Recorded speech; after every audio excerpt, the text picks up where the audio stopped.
All right, welcome back to another edition of Economic News. It's going to be a quick, short broadcast. We want to bring you something from GodlikeProductions.com. All right, GodlikeProductions.com. All right, this has to do with the Federal Reserve. It goes in 1913. The Federal Reserve issued its charter, and it was due to expire in 19. It was actually due in 1999. A little bit thing where I have to dispute with the website, but that's besides the point. Let's get into the story. All right, 100 years expired in 2013.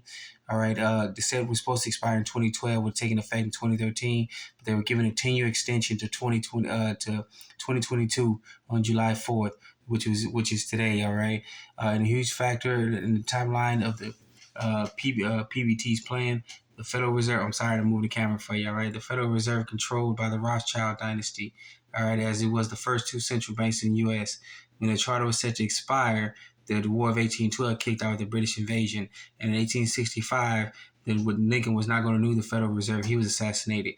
And in 1963, when President Kennedy signed executive order returning the power to the Department of Treasury, money printed to the Department of Treasury, removing the power of the Federal Reserve, he was assassinated.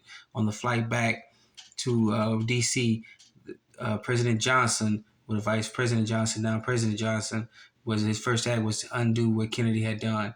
I fear that there would be a desperate act to avoid the chance that the Fed's charter was set to expire.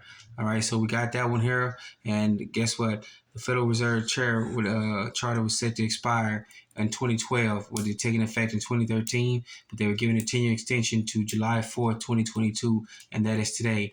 All right, so we'll see what happens about what's going on with the Federal Reserve, but we know their 10-year extension is up as of today, July 4th, 2022.